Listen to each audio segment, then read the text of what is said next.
सोखे मन वचन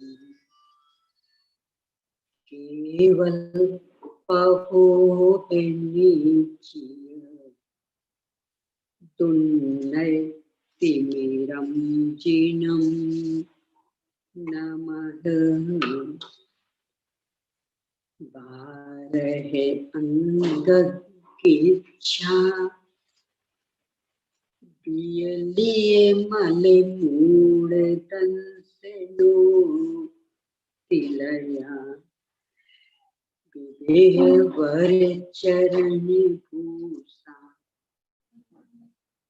पसियो सुय देविया सुरम सयल गण पौमी रविनो विविरा या विने संगा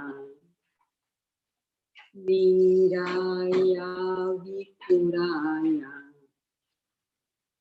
गणहर देवा पसियन्तो पसियौ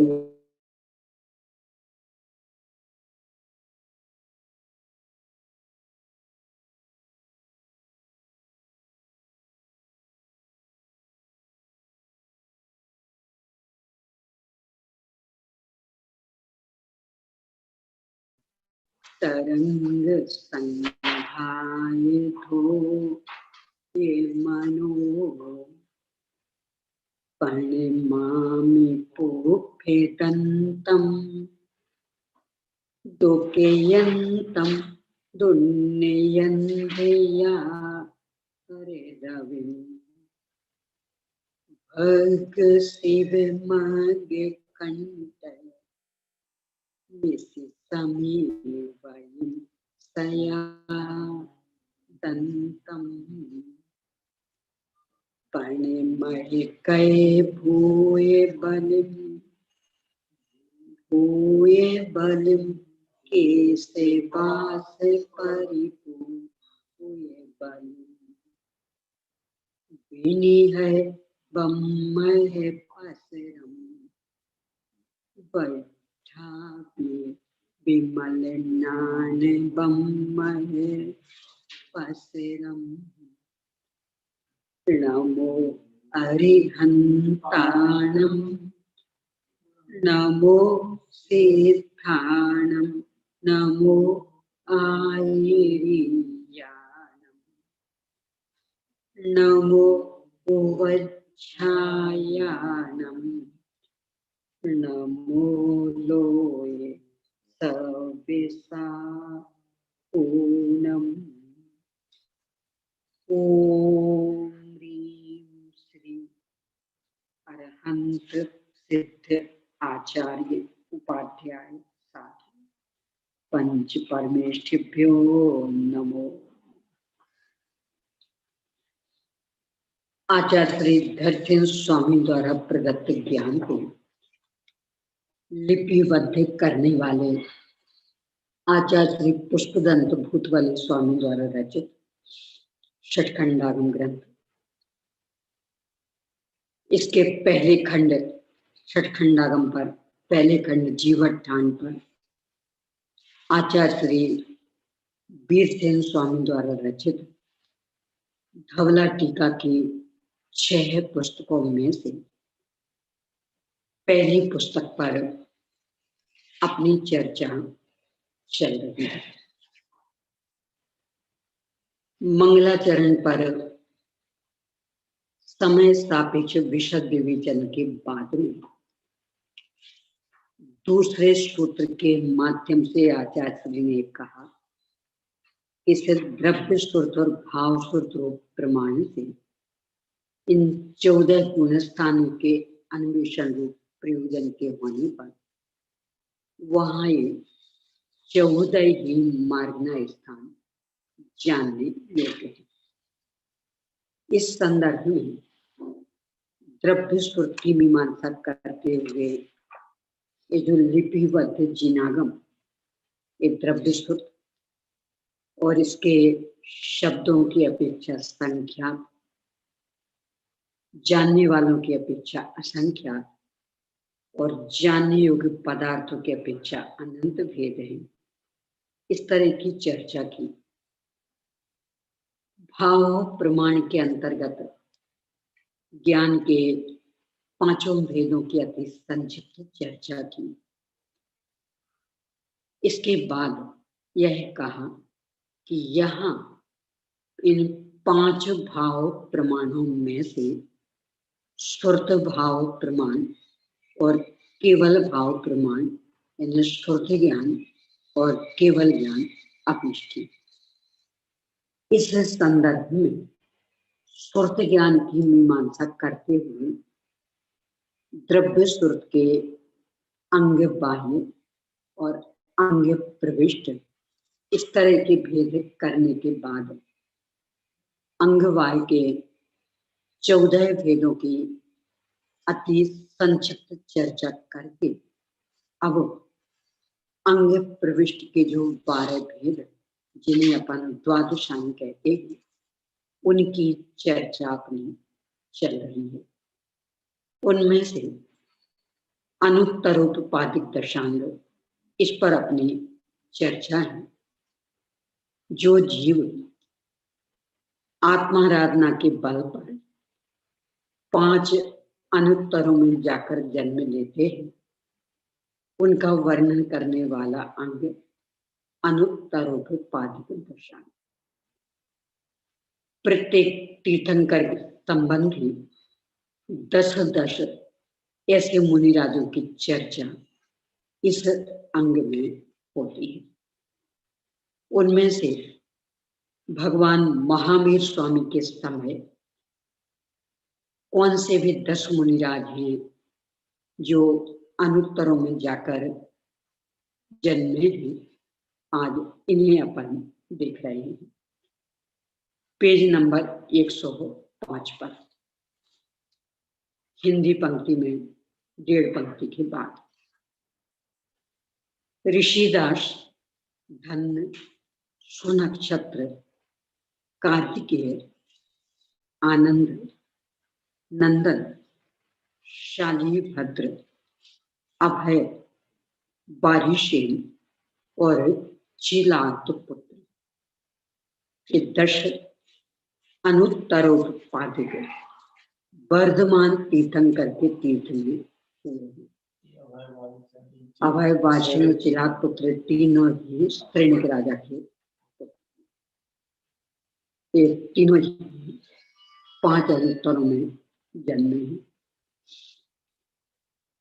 इसी तरह अब किसमें जन्मे ऐसा स्पष्ट उल्लेख तो नहीं है, उन 5 में से किसी एक में जन्मे होंगे, यानी उस भाव में मुक्त नहीं हुए इतना। ऐसे धन्य कुमार ये भी उस भाव में मुक्त नहीं हुए। कार्तिकेय, शालीभद्र बहुत प्रसिद्ध व्यक्ति हैं, ये सब अनुत्तर में जन्मे। इसी तरह ऋषभनाथ आदि 23 तीर्थंकरों के तीर्थ में अन्य 10 महासाधु दारुण उपसर्गों को जीतकर विजयादिक 5 अनुत्तरों में उत्पन्न हुए। इस तरह अनुत्तरों में उत्पन्न होने वाले 10 साधुओं का जिसमें वर्णन किया जाए उसे अनुत्तरोत्पादिक दशा नाम का अंग कहते हैं। ये वर्णन के संदर्भ में 10 का वर्णन कदाचित वहां जाने वाले और भी अधिक हो सकते हैं, पर वर्णन में एक सीमा होती है, तो सीमा में 10 की ही सीमा बांधी है। अब प्रश्न व्याकरण। प्रश्न व्याकरण नाम का अंग 13,16,000 पदों के द्वारा आक्षेपणी, विक्षेपणी, संवेदनी और निर्वेदनी इन 4 कथाओं का तथा भूत, भविष्य और वर्तमान काल संबंधी धन, धान, लाभ, अलाभ, जीवित, मरण, जय, पराजय संबंधी प्रश्नों के पूछने पर उनके उपाय का मतलब उत्तर का वर्णन करते हैं। अभी जो 4 कथाएं आक्षेपणी, विक्षेपणी, संवेदनी, निर्वेदनी क्या है, इनकी चर्चा आगे स्वयं आचार्य कर रहे हैं। देखते हैं पेज नंबर 106 पर। जो नाना प्रकार की, पहले तो कथा, कथा मतलब मूल में तो होता कहने योग्य, यानी कथ धातु से टाप प्रत्यय लग करके कथा शब्द बनता। वार्ता, चर्चा, कहानी, आख्यायिका, वृत्तांत इत्यादि सामान्य रूप में स्थित पर्यायवाची, मूल में बस कहने योग्य। अब उसके अंतर्गत किन किन विषयों का किसमें वर्णन, इस अपेक्षा से 4 है। आक्षेपणी, विक्षेपणी, संवेदनी, संवेदनी, संवेदनी और निर्वेदनी। क्या क्या विषय है इनके अंतर्गत, इसकी चर्चा है। और आगम में तो ये भी कहा, खास करके भगवती आराधना में, शपक के सामने कौन सी चर्चा करनी और कौन सी नहीं, अपन भी अभी उस पर विचार करते हैं। सबसे पहले आक्षेपणी, जो नाना प्रकार की एकांत दृष्टियों का और दूसरे समयों का निराकरण पूर्वक शुद्धि करके 6 द्रव्य और 9 प्रकार के पदार्थों का प्ररूपण करती है, उसे आक्षेपणी कथा कहते हैं। यानी खास करके अपन ले तो द्रव्यानुयोग का सैद्धांतिक पक्ष वह इसमें आ जाएगा। 6 द्रव्य 9 पदार्थ क्यों, अन्य क्यों नहीं, और अन्य मान्यताओं का निराकरण और इनका प्रतिपादन, ये जिसमें हो आक्षेपणी कथा, जिसमें पहले पर समय के द्वारा स्वयं समय में दोष बतलाए जाते हैं, अनंतर पर समय के आधारभूत अनेक एकांत दृष्टियों का शोधन करके स्वयं समय की स्थापना की जाती है और 6 द्रव्य 9 पदार्थों का प्ररूपण किया जाता है, उसे विक्षेपणी कथा कहते हैं। इसमें खास करके द्रव्यानुयोग का न्याय पक्ष, आक्षेपणी में सिद्धांत पक्ष और विक्षेपणी में न्याय पक्ष। वहां पहले अन्य मतों की चर्चा करेंगे, वे जैन मत के संदर्भ में क्या कहते ये बताते, और इसके बाद फिर उनका खंडन और अपने मत का मंडन ये इनमें किया जाता। तो आक्षेपणी में सिद्धांत पक्ष, विक्षेपणी में न्याय पक्ष। अब पुण्य के फल का वर्णन करने वाली कथा को संवेदनी कथा कहते। इसमें अपना सारा प्रथमानुयोग किया जाएगा। आचार्य कल पंडित टोडरमल जी साहब ने बहुत सुंदर इसकी भूमिका जमाई कि जिस अनुयोग में संसार की विचित्रता, पुण्य पाप का फल और इन सब के बीच में महंत पुरुषों की प्रवृत्ति, इन संसार की विचित्रता देख करके महंत पुरुष क्या करते हैं, पुण्य पाप का फल देख करके महंत पुरुष क्या करते हैं, किस तरह से वे आत्माराधना में लगते, इन सब का वर्णन जिसमें होता वह है प्रथमानुयोग। ये कथा कहलाती है संवेदनी। तो पुण्य के फल का वर्णन करने वाली कथा को संवेदनी कथा कहते हैं। शंका, पुण्य के फल कौन से हैं? समाधान, तीर्थंकर, गणधर, ऋषि, चक्रवर्ती, बलदेव, वासुदेव, देव और विद्याधरों की रिद्धियां पुण्य के फल हैं। इनके पुण्य का उदय चल रहा, पुण्य के कारण ये दशाएं प्रकट हुई। मात्र इतना नहीं, पुण्य का फल इनके तीव्र, खास करके तीर्थंकर के संदर्भ में पुण्य फला अरिहंता, ये वाली जो बात है उसे लेकर के शंका कुशंका की जाती है कि इसका मतलब पुण्य के फल में अरहंत बने, और उसके लिए ये उदाहरण भी दिया जाता तो देखो लिख रहे हैं ना, पुण्य के फल में है तीर्थंकर। अर्थ वहां ये लेना है कि तीर्थंकर भगवान पुण्य फल वाले हैं। एक तो अरिहंत दशा और एक तीर्थंकर अरिहंत दशा।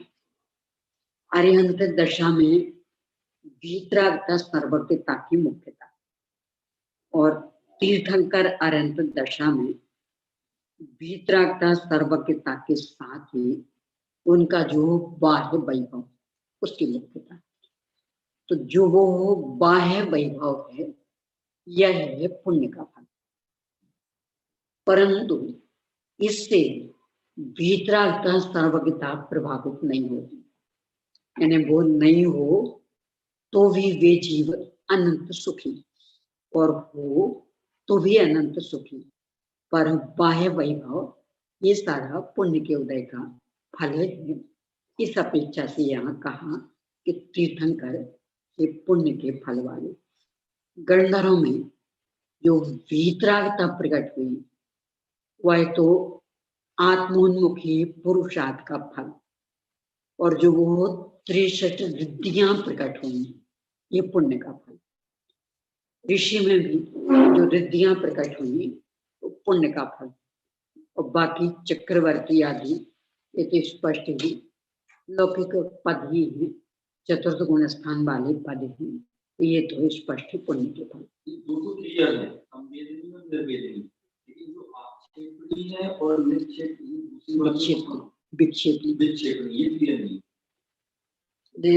जिनमें 6 द्रव्य 7 तत्व 9 पदार्थों की चर्चा, यानी द्रव्यानुयोग का सिद्धांतिक पक्ष, ये आक्षेपी कथा कहलाती, और जिसमें स्वयं समय पर समय की चर्चा, यानी द्रव्यानुयोग का न्याय पक्ष। ये जो अपने यहाँ 4 अनुयोग हैं, प्रत्येक अनुयोग के 3-3 अंश हो जाते हैं। द्रव्यानुयोग के भी 3 अंश, एक अध्यात्म, एक सिद्धांत और एक न्याय। जैसे समय सार, द्रव्य संग्रह, ये अध्यात्म की मुख्यता वाले। प्रवचन सार, पंचास्तिकाय संग्रह, अपने तत्वार्थ सूत्र, ये सिद्धांत की मुख्यता वाले। न्यायदीप का परीक्षामुख सूत्र, आप्त परीक्षा, आप्त मीमांसा, प्रमेय रत्नमाला आदि ये न्याय की मुख्यता वाले द्रव्यानुयोग की।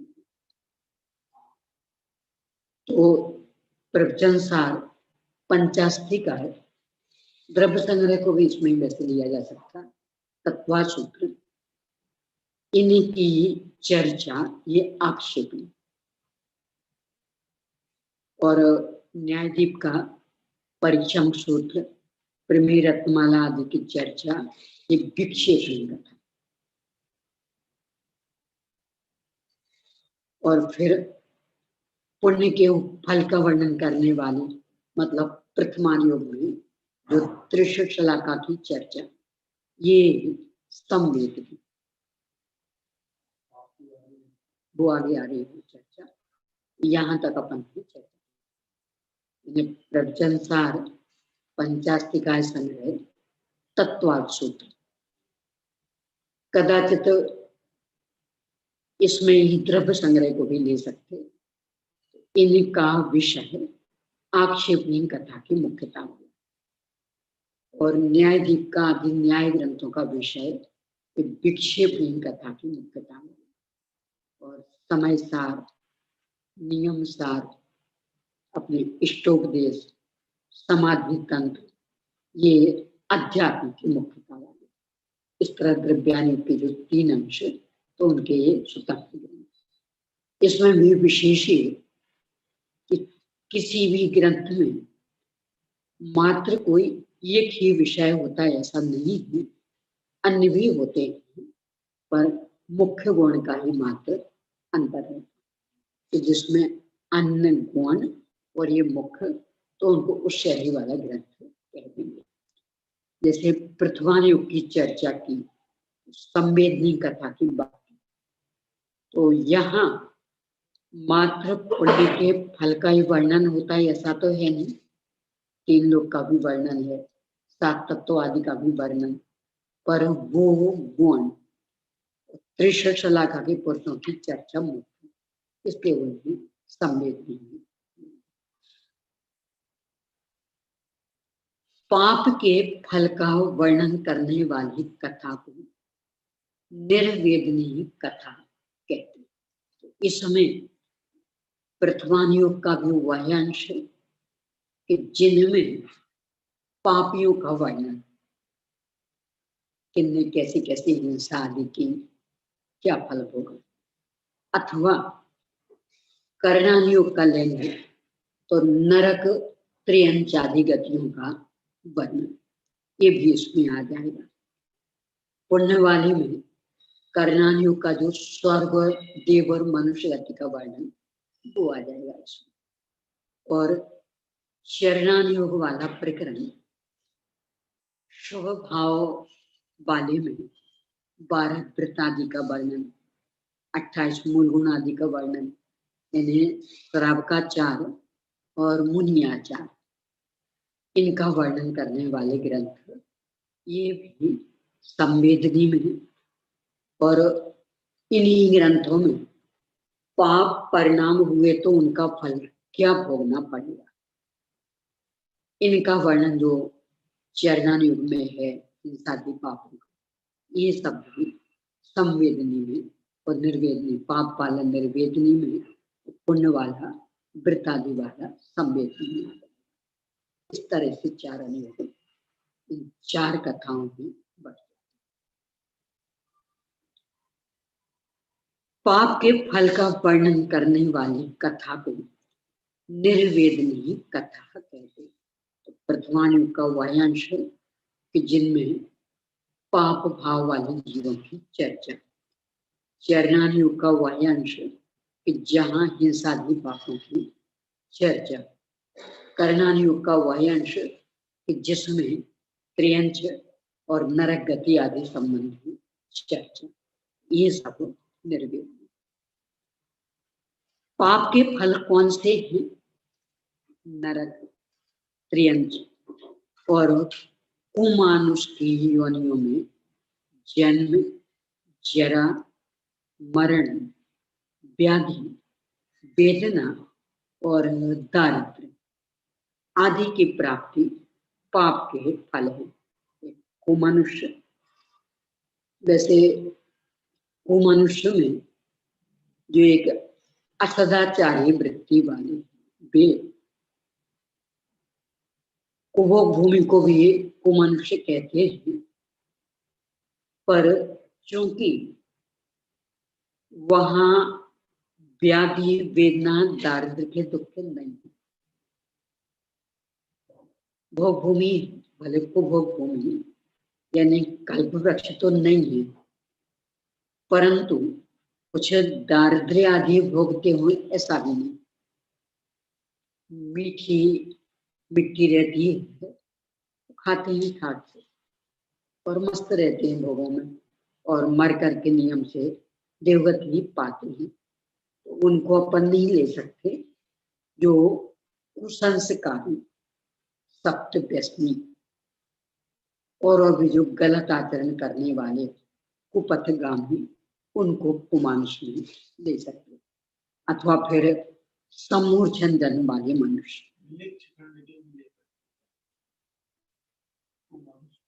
मिले छे खंड वालों में भी दरिद्रता आदि तो नहीं है,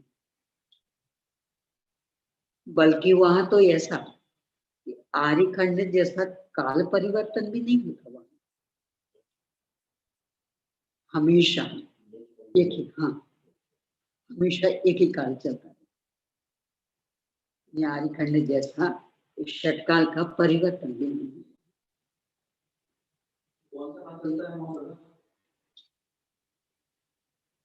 मूल रूप में तंत्र काल को देखना पड़ेगा, मैं इसमें दिया है जैन दर्शन का।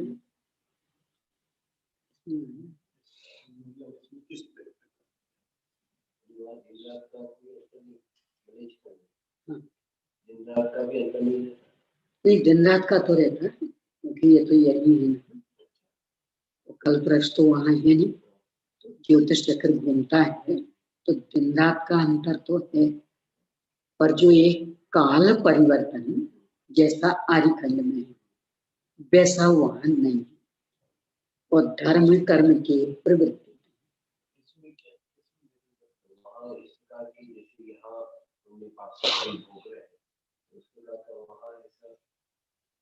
इस तरह का जो तीव्रता वाला यहाँ होता है, जैसे भयंकर गरीबी, बीमारियां भयंकर, इस तरह की वहां व्यवस्था नहीं।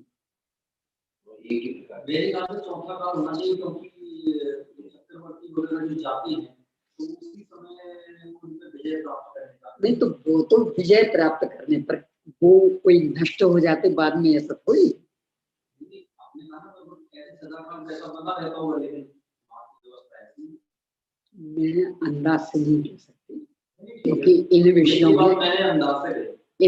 में अंदाज नहीं चलता है, इनमें तो सर्वज्ञ भगवान।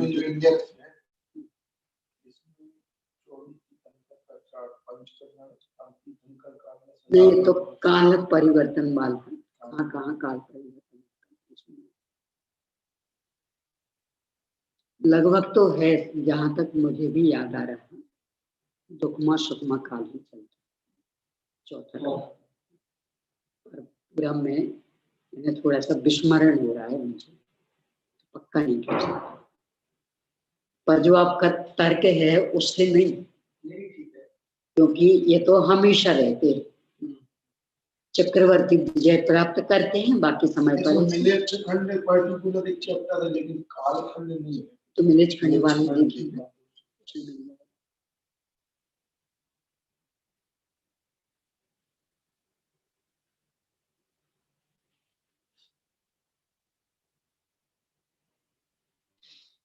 चलिए अपन अभी देखते हैं किसमें खोलते हैं, उसकी पीडीएफ।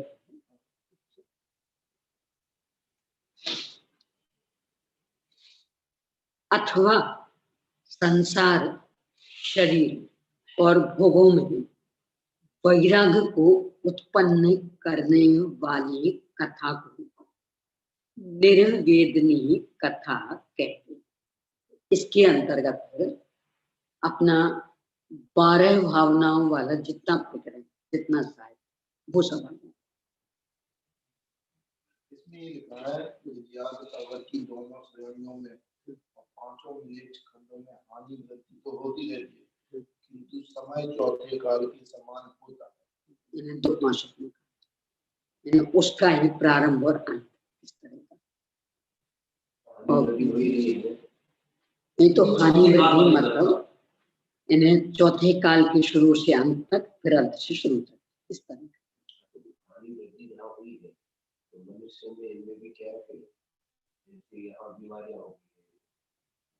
नहीं तो ये तो पंचम काल का हुआ ना, वहां तो चौथे काल की हानि मृत्यु का मतलब कि जैसे शुरू में 500 धनुष की ऊंचाई वाली व्यक्ति और आयु 1 कोटि और अंत में 7 हाथ के व्यक्ति और आयु 120 वर्ष, इसके बस यहाँ से यहाँ, यहाँ से यहाँ, इस तरह।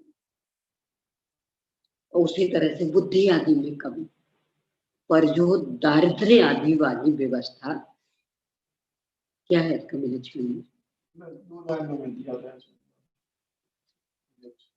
इसे ज्यादा मिलता भी नहीं है मिलेज खाने का। तो ये मर के कहाँ जन्म लेते इसका कुछ है?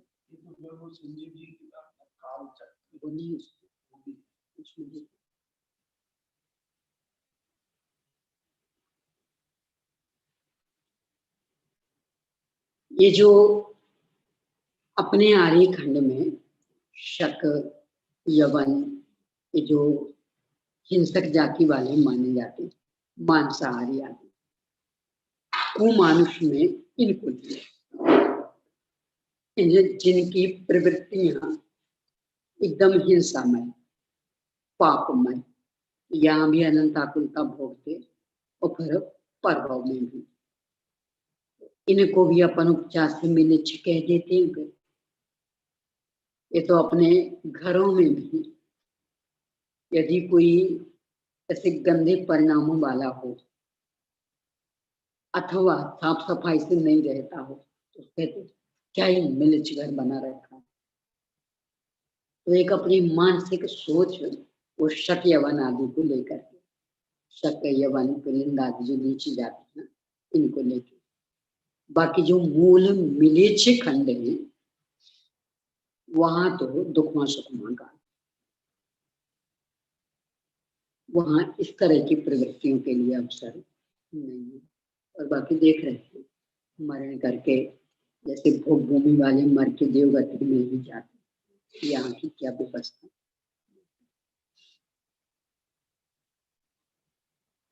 ये जो वैराग्य भावना, 12 भावनाओं आदि की चर्चा, ये सब निर्वेद नहीं है, पुण्य पाप आदि की संवेदनी में आ गया, संवेदनी में लिया था पुण्य का, इस संवेदनी में, और पाप के फल की कथा निर्वेदनी में। और निर्वेदनी का एक और पक्ष संसार, शरीर और भोगों में वैराग्य को उत्पन्न करने वाली कथा को निर्वेदनी कथा कहते हैं। निर्वेदनी के 2 रूप हो गए, एक तो पाप के फल का वर्णन करने वाली कथा और एक वैराग्य उत्पन्न करने वाली कथा। इसे ही एक पद द्वारा स्पष्ट कर रहे हैं। आक्षेपणी तत्तो विधान भूतान, विक्षेपणी तत्तो दिगंत शुद्धि, संवेगिनी धर्म फल प्रपंचान, निर्वेदिनी चाहे कथाम विराजमान।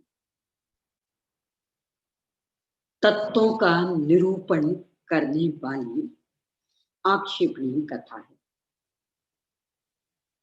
तत्व से दिशांतर को प्राप्त हुई दृष्टियों का शोधन करने वाली, यानी जो मतांतर आदि उनका शोधन करने वाली, अर्थात परम मत की एकांत दृष्टियों का शोधन करके स्वयं समय की स्थापना करने वाली विक्षेपणी कथा है। विस्तार से धर्म के फल का वर्णन करने वाली संवेदनी कथा है और वैराग्य उत्पन्न करने वाली निर्वेदनी कथा। मुख्य गुण की अपेक्षा पूरे में घटित करना है, क्योंकि किसी भी एक ग्रंथ को अपन यह नहीं कह सकते हैं कि ये पूर्णतया इस कथा वाली मुख्य गुण की अपेक्षा से भी तो प्रवचन साथ पंचास्तिकाय संग्रह, द्रव्य संग्रह, तत्वार्थ सूत्र, इनका विषय ये आक्षेपणी कथा की मुख्यता वाला, और न्यायदीप का परीक्षा मुख्य सूत्र, आप्त मीमांसा, आप्त परीक्षा, प्रमेय रत्नमाला, प्रमेय कमल मार्तंड, अष्टशास्त्री आदि ग्रंथ ये विक्षेपणी कथा वाली। प्रथमान योग में जो शलाका पुरुषों का चरित्र, और चरणान योग में जो वृत्तादि आदि वाली चर्चा, और कर्णान योग में जो मनुष्य और देवगति का वर्णन, मनुष्य में भूमि आदि सभी तो देवों में सभी, ये सब आ जाएगा संवेदनी में। और प्रथमान योग में जो पाप करने वाले मनुष्यों का चरित्र, चरणान योग में जो हिंसादी पापों का स्वरूप, और कर्णान योग में जो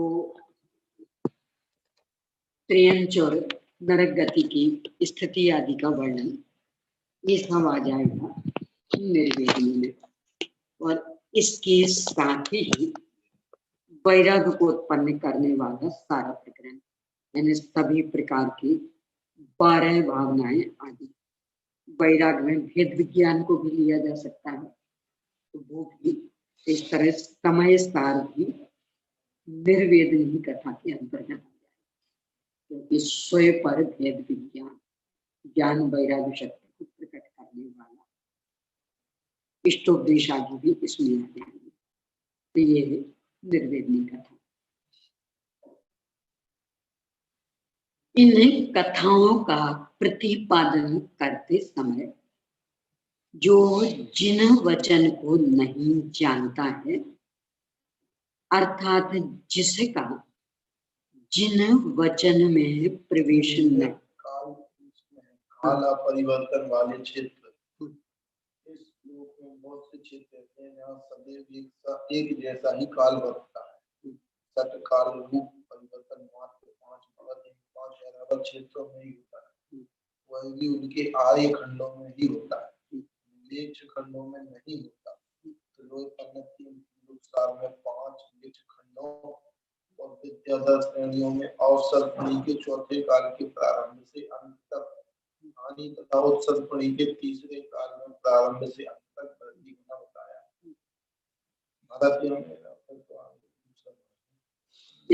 यहाँ की आयु आदि और मरकर के कौन सी गति, ये सब नहीं आया।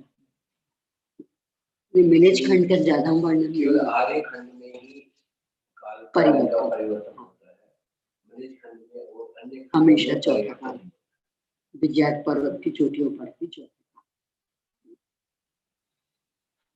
मिलेच्छों का तब सर्वा सिद्धि में आया है मिलेच्छ खंड का, उसमें भी इतना ही है, नहीं उसमें वो भोग भूमि,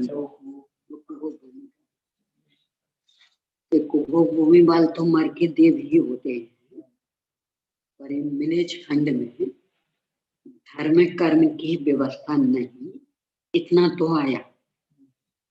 पर मर के गति कौन सी है, चारों गति में है कि क्या है, इसका वर्णन, आयु भी कितनी होती है, क्या व्यवस्था, ये वर्णन लगभग नहीं है।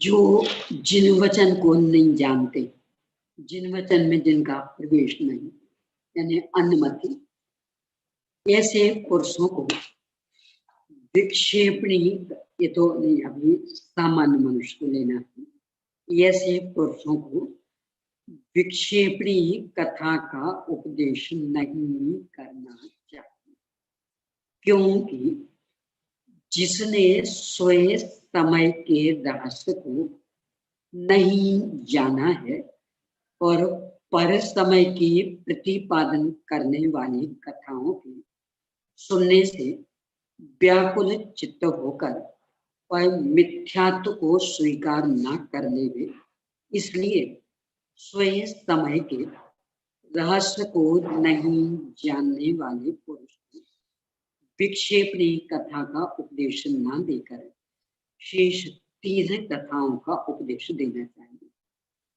यानी जिसने जैन धर्म को भली भांति नहीं समझा, उसके सामने न्याय ग्रंथों का अध्ययन नहीं करना, कि वो गुमराह हो जाएगा,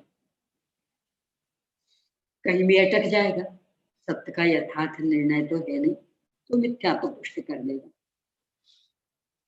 उक्त 3 कथाओं द्वारा जिसने स्वयं समय को भली भांति समझ लिया है, जो पुण्य और पाप के स्वरूप को जानता है, जिस तरह मज्जा अर्थात हड्डियों के मध्य में रहने वाला रस हड्डी से संसक्त होकर ही शरीर में रहता है, उसी तरह जो जिन शासन में अनुरक्त है, जिन वचन में जिसको किसी प्रकार की विचिकित्सा नहीं रही है, जो भोग और रति से विरक्त है और जो तपशील और नियम से युक्त है, ऐसे पुरुष को ही पश्चात विक्षेपणी कथा का उपदेश देना चाहिए। न्याय ग्रंथों को किन्हें पढ़ना, छपक का निषेध किया। हाँ, छपक का निषेध किया है, छपक का भी, और जो सामान्य है, यानी जिन्हें जैन धर्म पर अभी दृढ़ विश्वास नहीं है, उन्हें भी न्याय ग्रंथ नहीं पढ़ना। सामान्य तो लेकिन उसी को प्रमोट करते हैं, अजैन को भी वो कहेंगे इस न्याय से करो।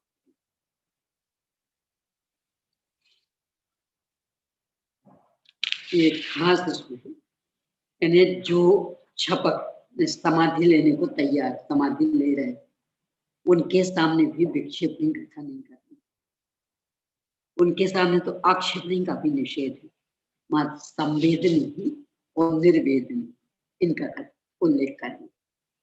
क्यों?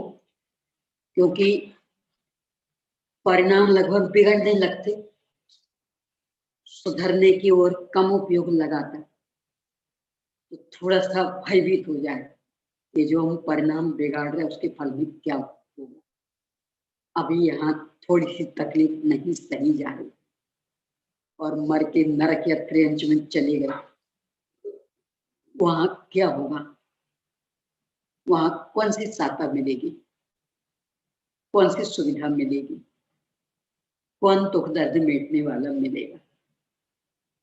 तो इनकी चर्चा की, और यदि परिणाम सुधारे रहे, उपयोग अच्छा रखा, तो मनुष्य देह में इन समस्याओं से मुक्त हो जाओगे। अभी जिनसे पीड़ित वो दुख दर्द नहीं भोगना पड़ेगा। तो छपक के सामने तो इन 2 की चर्चा है, इसमें फिर वो वैराग्य की, जिससे शरीर के प्रति विरक्ति बढ़े, पंचेंद्रिय विषय भोगों के प्रति विरक्ति बढ़े, सुविधाओं के प्रति विरक्ति बढ़े, घर कुटुंब से वैराग्य जगे। ये चर्चा, वेद ज्ञान की चर्चा।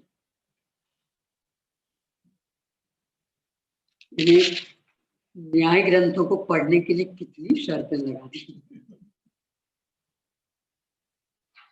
उक्त 3 कथा, आक्षेपणी, संवेदनी, निर्वेदनी, इनको भली भांति समझ लिया, पुण्य पाप के स्वरूप को जानता है,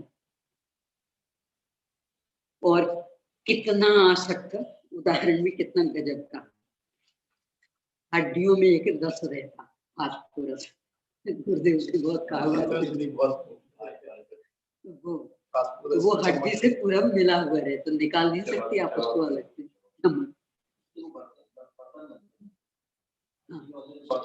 वो जब उसको पीसते हैं और फिर उबालते तब वो निकलता। तो यहाँ उसका उदाहरण दिया कि जैसे वो फास्फोरस हड्डी से बिल्कुल संसक्त, यानी अलग से आप ऐसे निकाल दो ऐसा नहीं निकलेगा, वो तो पीस के उबाल के तब वो चर्बी आगे निकलेगी, तो वो अलग होगा। तो जैसे हड्डी में वो रस है, फास्फोरस है, यानी बिल्कुल संसक्त, उससे अलग नहीं किया जा सकता। इतना अनुराग जिसको जिन शासन में हो गया, जिन शासन के अतिरिक्त अन्यत्र कहीं भी उसे सत्यता नहीं लग रही। जिन वचन में जिसको किसी प्रकार की विचिकित्सा नहीं रही, बाकी तो अच्छा पर इतना ही अच्छा नहीं, ऐसा भाव नहीं रहा। जो भोग और रति से विरक्त है, यानी उछलते हुए वैराग्य वाला, और तप, शील और नियम से युक्त है। इतनी योग्यता प्रकट होने के पश्चात ही विक्षेपणी कथा का उपदेश दिया जाना चाहिए। न्याय ग्रंथ इतनी योग्यता के बाद ही पढ़े जाने चाहिए। प्ररूपण करके उत्तम रूप से ज्ञान कराने वाले के लिए यह अकथा भी तब कथा रूप हो जाती है। यानी वैसे तो यह कथा, क्योंकि ये गलत, ये गलत, ये गलत, ऐसा उसमें आएगा, पर चूंकि उसने सत्य का दृढ़ता से स्वीकार कर लिया, इसलिए अब इनका वर्णन करेंगे तो सत्य में और अधिक पोषण उसको मिलेगा।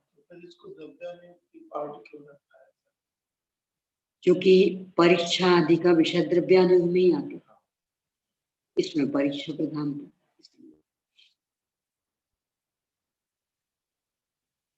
फल भी कितना गजब का, प्ररूपण करके उत्तम रूप से ज्ञान कराने वाले के लिए यह अकथा, यानी मूल में विक्षेपणी ये अकथा है, तो क्या अन्य मतों की चर्चा पूरी, परंतु सही ढंग से इसका ज्ञान कराया गया।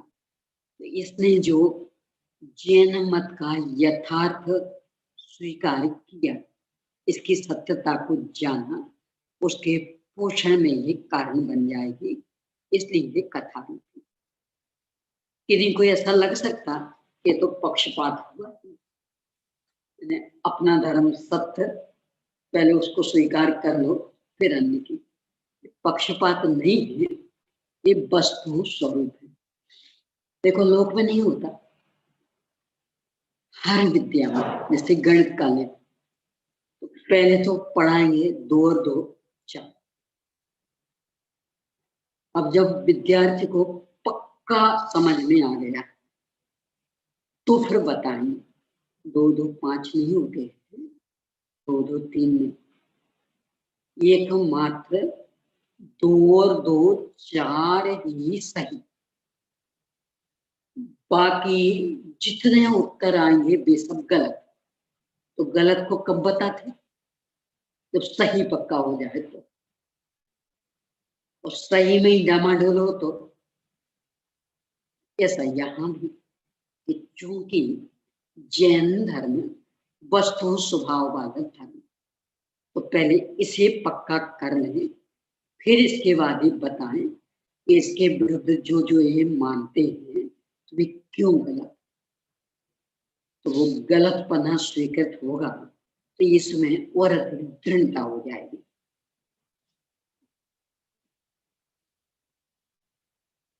इसलिए योग्य पुरुष को प्राप्त करके ही साधु को कथा का उपदेश देना चाहिए, यानी चाहे जिसको, चाहे जो पढ़ाने या समझाने नहीं बैठना चाहिए, योग्यता देख करके।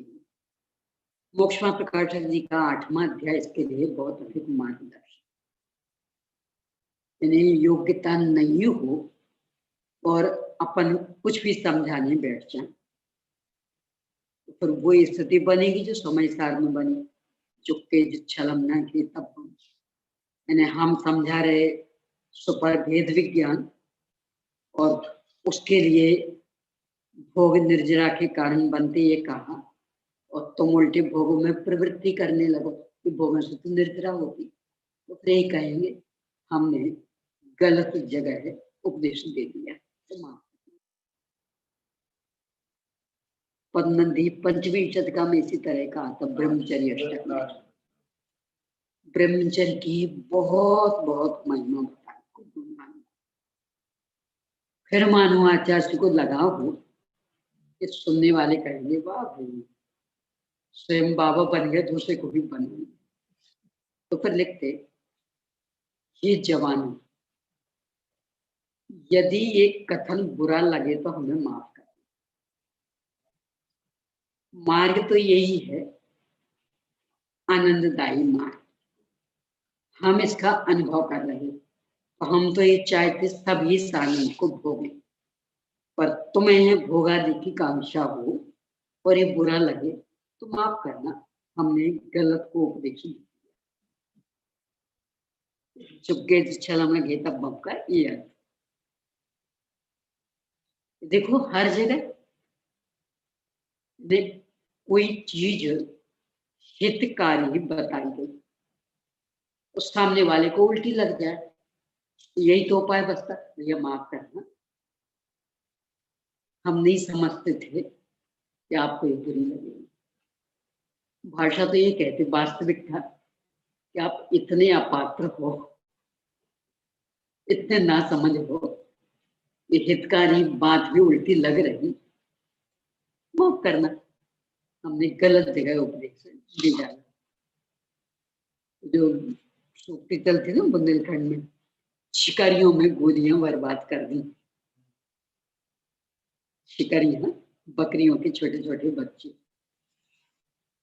उनमें गोलियां बर्बाद कर दी, यानी वे तो बेचारी वैसी भयाक्रांत, वैसे ही डर रही, तो उनमें गोलियां चलाने की आवश्यकता क्या थी। ऐसे ही जो भौतिक चकाचौंध में बहुत दचे पचे, उनको जैन संस्कृति का उपदेश देना, शिकारियों में गोलियों को बर्बाद करना, वहां तो सबसे भली चुप। तुम्हें तो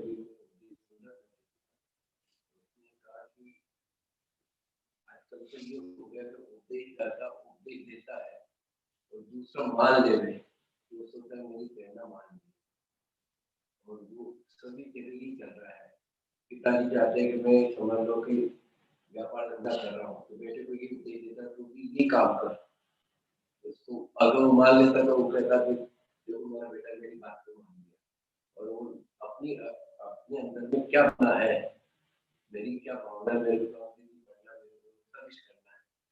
तो वो अगर अपनी भावना को व्यक्त करता है, उस आधार पर चलता है, तो ऐसा मानता है कि मेरी बात नहीं मानता है, सब अपनी अपनी बातों को मनाना चाहते हैं। हिंदुस्तान में ये हो गया है कि सन्यासी से क्या है कि हमको प्रसिद्धि मिलेगी, तो सबको सन्यासी बनने का उपदेश देते हैं। और अमेरिका में वहाँ पे क्या है, फ्रांस में क्या पेंटिंग का वहाँ पे माहौल चल रहा है, पेंटिंग चित्रकारी बनाने में तो सब उसको महान मानते हैं।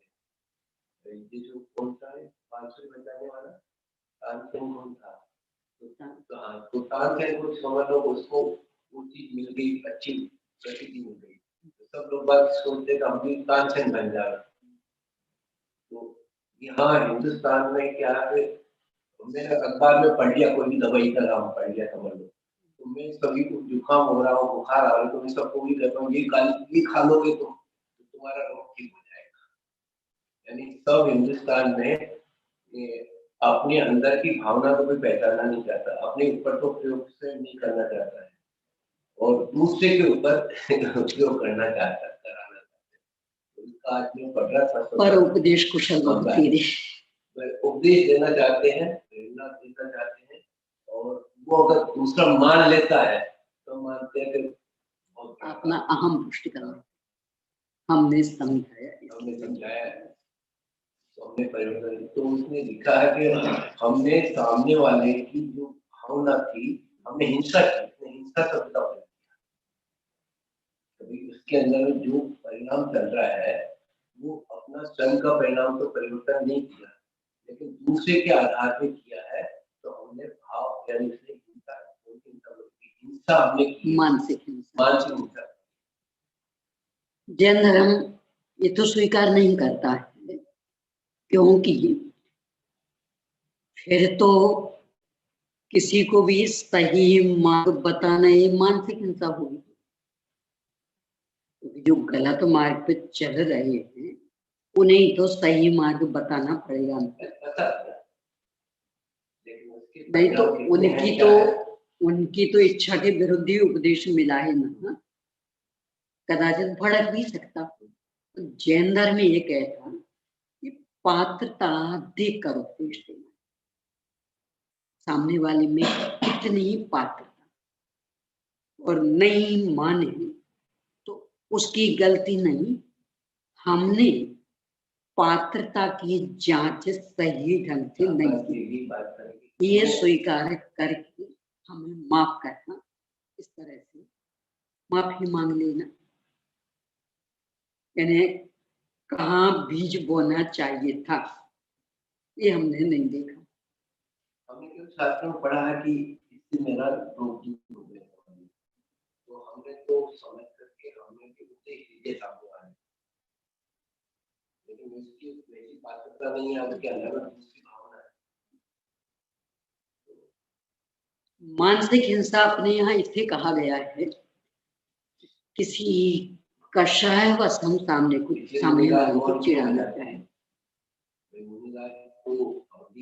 मंत्र ज्ञानी भी हो गए हैं, परमात्मा जब मुनि बनते हैं तो मंत्र ज्ञानी भी हो गए हैं, तो जानते हैं कि भाई सबके अपने अपने स्वतंत्र। देखो ये तर्क नहीं है, इसलिए यदि ये तर्क अपन ले, तीर्थंकर मुनिराज मात्र मौन रहते, बाकी मुनिराज तो मौन नहीं रहते, गंधर्व देव भी मौन नहीं रहते, तो सुनिए तो सही। तो क्या भी ये मानते हैं कि हम तो कुछ बदल कर सकते? ये नहीं है। उसका कारण ये है कि चूंकि तीर्थंकर ये धर्म तीर्थ के प्रवर्तक, विश्व के आदर्शतम, उनके द्वारा कहा गया कुछ भी पत्थर की लकीर बन जाना, फिर उस लीक को मेट पाना असंभव। तो वे तो इसलिए नहीं बोलते, वे पत्थर की लकीर बन जाएगी, वो है तो हम छद्मस्त सर्वज्ञ तो है। तो जब सर्वज्ञ होंगे तभी दिव्य ध्वनि किरणें दो, तो परम सत्य रहेगी, तो वो सत्य पत्थर की लकीर बन जाए तो कोई दिक्कत नहीं। अभी हम छद्मस्त हैं, कदाचित अज्ञानता में गड़बड़ भी हो सकता है, वो पत्थर की लकीर बन गई, इतना असंभव।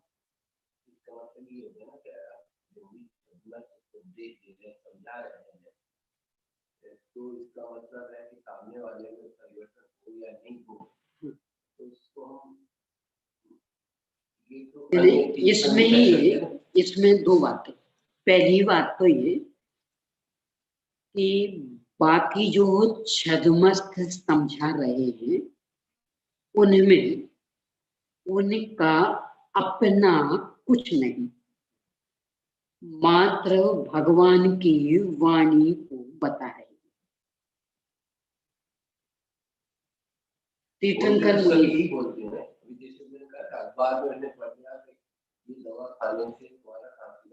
आपका जो प्रश्न है उसका ही मैं समाधान करना चाहती हूँ कि तीर्थंकर भगवान तो अन्य किसी को अपने से बड़ा मानते नहीं, कोई शास्त्र पढ़ते नहीं जब तक घर में, और बाद में भी पढ़ने की आवश्यकता ही नहीं रही। और है तो अभी छदमस्त। उनके द्वारा कहा गया कुछ भी पत्थर की लकीर बन जाएगा और ये छदमस्त। दूसरे सर्वज्ञ का भी आधार नहीं देते, तो वो पत्थर की लकीर कोई गलत अंश ना बन जाए इसके लिए भी सावधान रहते, तो बोलते नहीं। क्यों? क्योंकि वे धर्म तीर्थ के प्रवर्तक हैं। अब बाकी छदमस्त उनने एक तो तीर्थंकर भगवान की वाणी का आधार दिया है, वे अपना तो कुछ कह नहीं रहे, वे तीर्थंकर जैसे भी नहीं कि छदमस्त होने पर भी ये अन्य की वाणी का आधार नहीं लेंगे। एक ही बात का तो आधार रहता है कि अभी 4 लोगों में ये बात आई, अभी इसमें लिखा था कि न्याय का उद्देश्य इन लोगों को नहीं देना है। अब वो तो क्या, आपने तो एक बार पढ़ करके ज्ञान वैराग्य शक्ति होना चाहिए, यहाँ ये कह रहे कि इन लोगों को अपने को इस प्रकार का उपदेश नहीं देना चाहिए, और हमने तो कोई बोली लेकर के सबको उपदेश नहीं, तो उसका ही तो मैं कह रही हूँ, हम तो तीर्थंकर की बात को कह रहे हैं। नहीं, तो उसके लिए ही तो मैं चर्चा कर रही हूँ ना कि पहली बात तो ये कि चूंकि वह अपना नहीं कह रहा, वो तीर्थंकर भगवान की वाणी बता रहा, इसलिए उसे उपदेश नहीं देना ये बात लागू नहीं पड़ेगी।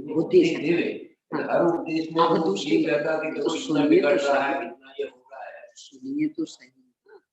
अब दूसरी बात कि दूसरे में उसकी पात्रता का विचार कर, कदाचित पात्रता का सही मूल्यांकन वो नहीं कर पाया और सामने वाले को बुरा लग गया, तो उसको बुरा लगा ये मत सोचे मैंने अपात्र में बीज डाला, ये सोच करके स्वयं माफी मांगी। यानी हमने इनसे कहा भैया टोपी लगा के बैठो, नहीं बैठे, बल्कि और उल्टी बहस करने लगे। क्यों? सुलगाड़े में क्या होता? तो बुद्धिमानी क्या है भैया? माफ,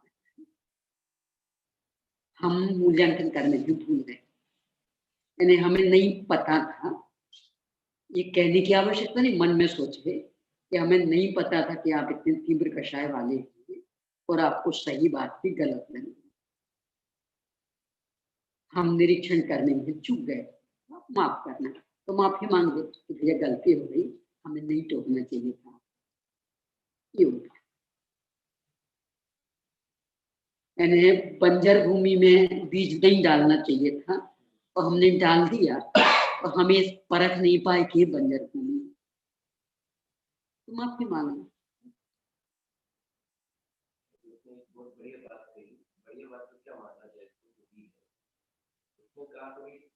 आपका रोग समझ लो, जुकाम क्या एक ही टाइप का नहीं होता, उसने कहा लाखों टाइप के जुकाम होते हैं। समझ लो 1000 में से एक आदमी का जुकाम उस गोली से मिट गया, उस गोली से मिट गया, लेकिन उसका उस बेसिक प्रकृति नहीं है उसकी, और हमने उसको वो नहीं ले रहा है या ले भी ले रहा है, उसका नहीं मिट रहा है, तो हम उसको ये प्रेरणा बार बार उसको ये नहीं कह सकते। वो चर्चा और इस चर्चा में आकाश पाताल का अंतर है। वो गोलियां अंदाजियां और ये उपदेश प्राणी मात्र के लिए होता है, यानी जो भी मानेगा सच्चे हृदय से नियम से लाभ होगा। तो अब तो वह समस्या यहाँ कि सामने वाले जिसको हमने समझाने का प्रयास किया उसमें समझने की पात्रता है भी कि नहीं, हम ये नहीं परख पाए। यदि हम नहीं परख पाए तो बुद्धिमानी है कि अब हम उससे माफी मांगे, भैया माफ करना, हमें आपको नहीं बताना चाहिए था, तो बता, पर इसका मतलब ये गलत है ही नहीं, ये गलत नहीं है। वहां तो वो गोली की गलती, क्योंकि गोली वो बुखार की नहीं भी हो पर यहाँ तो उल्टा, नहीं, उसकी बुखार की गोली है, मेरी नहीं बुखार तो चली गई। 1000 में से 1 का मिटा। हाँ, ये तो ये कि 1000 में से 1000 का रोग मिटेगा, परंतु वो रोग मिटाने की तैयारी रखते हो तब ना। टोपी गले महाराज के बेटे समझ, बाल तो उनके भी बड़े हैं, वो अगर टोपी लगा ले तो ये कोई सम्मान हम बात, इसीलिए ही तो कह रहे हैं, आपको कभी एक गोली, इसीलिए ही कह रहे हैं वो पात्र के सब नहीं तो वो उदाहरण यहाँ लागू नहीं पड़ेगा। यानी वहां तो दवाई में ही अनुमान, यहाँ वाणी तो 100% सत्य, हर एक के लिए हितकारक, पर सामने वाला यदि हित करना ही नहीं चाह रहा और फिर भी हम उसके पीछे पड़े तो ये हमारी गलती है। तो हम माफी मांग लें कि भैया माफ करना, हमें आपको नहीं कहना चाहिए था, पर वो बात गलत है, ये नहीं, बात गलत नहीं है, ये तो सामने वाला कषाय की तीव्रता में है तो उसे नहीं समझाना, उसके होनहार का इंतजार करना, समय का इंतजार करना, जब उसकी कषाय मंद होगी तब समझाना, अभी तीव्र है तब नहीं समझाना, इतना बहुत अच्छा ले लिया इन्होंने, क्योंकि उसकी बेसिक बातों का नहीं तो उसको न्याय का देगा तो उपदेश हमेशा पात्रता देख करके ही देना, सामने वाला कितना मंद कषाय है, कितना पचा सकता, विषय भोगों से कितना हटा हुआ, कितना उसमें रस लेता, ये सब देख करके ही उपदेश देना। क्यों? क्योंकि उपदेश ग्रहण करने के लिए पात्रता चाहिए। देखो लोक में नहीं होता, 5 साल के बच्चे को एमए की कक्षा पढ़ाई जा सकती है, उसे तो 5 साल के ही हिसाब से पढ़ाना पड़ेगा पहली कक्षा, और क्रम क्रम से वो वहां तक पहुंचा। ऐसे ही है कि जिसकी कषाय की मंदता नहीं है, जिसको विषय भोगों में ही रस आ रहा, वो कदाचित हम नहीं परख पाए और हमने जैन धर्म की बात बता दी, उसे बुरी लगी तो माफी मांग लेगा, भैया हमने गलत जगह दे दिया है, आपको नहीं टोकना चाहिए था, और उसकी पात्रता का फिर इंतजार करना, जब उसमें उतनी कषाय की मंदता आ जाए, विशुद्धता जग जाए, तब वो बात बता देना। एक तत्व ज्ञान तरंगिणी में भी अध्यात्म का उपदेश किसी देना, इसके लिए एक स्वतंत्र अधिकार लिखा है तत्व ज्ञान तरंगिणी। आज जैसे अपन चाहे जिसको देने लगते, उन्हें उसका निषेध किया, चाहे जिसको देने लगने का जो फल अपन भोग रहे हो, बस वही फल निकलेगा, तो उन्हें निषेध किया। एकदम विशुद्धतम स्थिति, संसार शरीर भोगों से विरक्त हुआ हो, संसार से पार होने की उत्कट भावना हो, उसे यह त्याग का उपदेश देना है, चाहे इसको पात्रता अपात्रता का निर्णय करके ही उपदेश का विषय है। चलिए मोक्षमा प्रकाशक में लिया बहुत सुंदर, वहां वो दूसरे संदर्भ में है, यदि निश्चय के कथन की मुख्यता हो रही उसकी अधिकता, तो उसे व्यवहार की अधिक वाला उपदेश देना, उसे निश्चय का अधिक वाला उपदेश नहीं देना। क्यों? क्योंकि उसकी अधिकता तो उसके पहले ही है, तो उसको ही दोगे तो और एकांत मिथ्यात्म पड़ जाएगा, और व्यवहार की अधिकता जिसके हो रही उसको निश्चय का उपदेश। उदाहरण दिया कि उष्ण रोगी को शीत दवा देना, शीत रोगी को उष्ण दवा देना, अब यह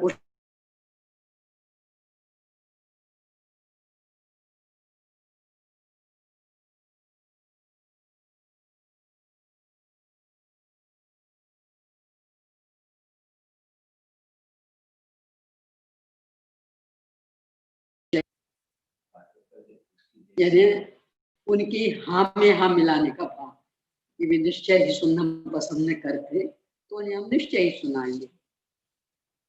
ये तो उल्टा हो गया, यानी जिनका व्यवहार पक्ष बिल्कुल शून्य, उनको तो व्यवहार पक्ष सुनाना चाहिए, निश्चय पक्ष में तो वे स्वयं ही अधिक है।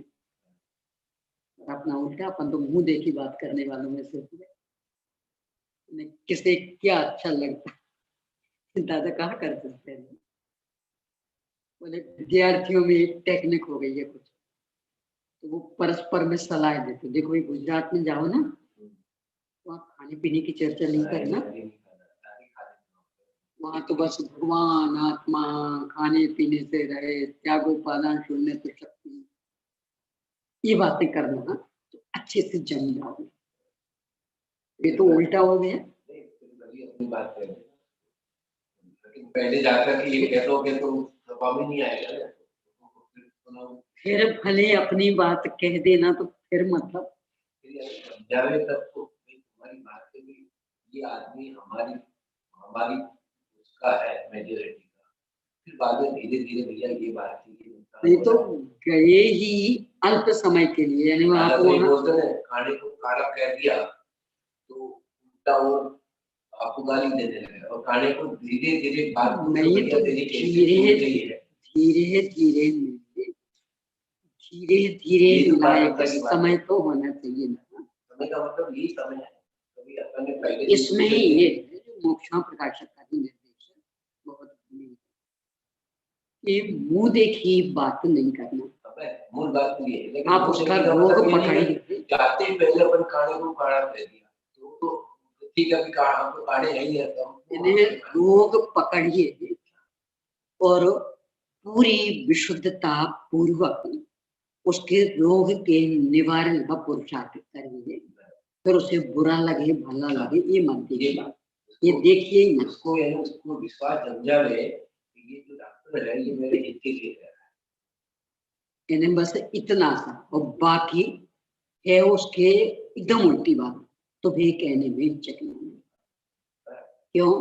क्योंकि दवा रोगी की मर्जी के अनुसार, रोग की मर्जी के अनुसार, रोगी की मर्जी के अनुसार नहीं होती है, रोग के अनुसार।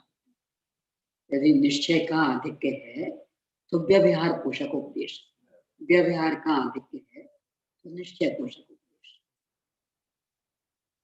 यदि क्रिया कांड में उलझ रहा तो भेद विज्ञान पोषक उपदेश, और भेद विज्ञान की इतनी अति कि जिसमें किसी भी रूप में असमान जाति द्रव्य पर्याय स्वीकृति नहीं हो, तो फिर उसे व्यवहार की प्रधानता वाला उपदेश।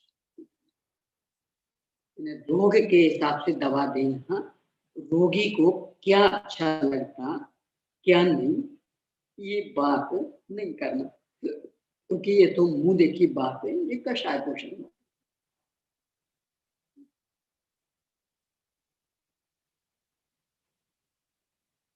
इसलिए योग पुरुष को प्राप्त करके ही साधु को कथा का उपदेश देना चाहिए।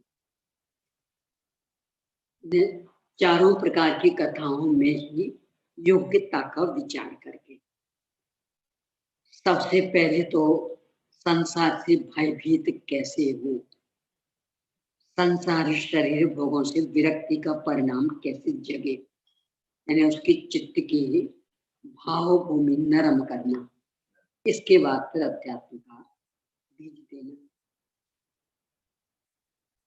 यह है प्रश्न व्याकरण नाम का अंग।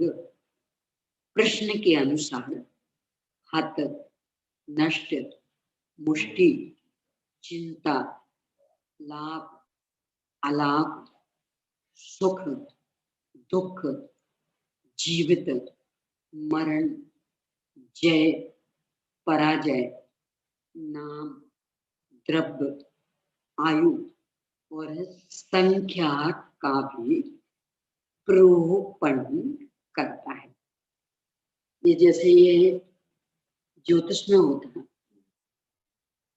एक होता प्रश्न ज्योतिष, यानी मान लो किसी के संदर्भ में कुछ आपको पता नहीं, उसकी कुंडली वगैरह भी नहीं है, तो फिर उसके संदर्भ में कैसे निकाले हम कुछ? तो वो कहती है आपको प्रश्न पूछिए। तो अपन ने कोई भी प्रश्न पूछा, अब उसके आधार से विषय हम निकालेंगे,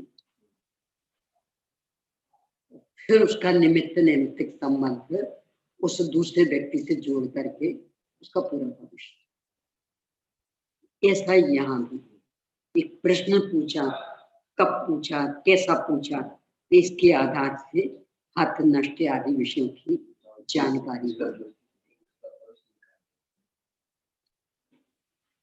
ये ज्योतिष में बहुत चलता है ऐसा, मूल तो कुंडली के आधार से, पर अब कुंडली नहीं है तो फिर वो प्रश्न कब पूछा, किस दिशा में बैठे थे, कैसा स्वर था, ये सब देख करके और उसके आधार से फिर पूरा भविष्य बताएंगे।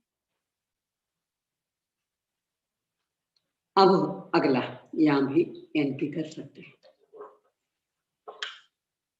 विपाक सूत्र नाम का अंग 1,84,00,000 पदों के द्वारा आयु और संख्या का परिवर्तन कर सकते हैं।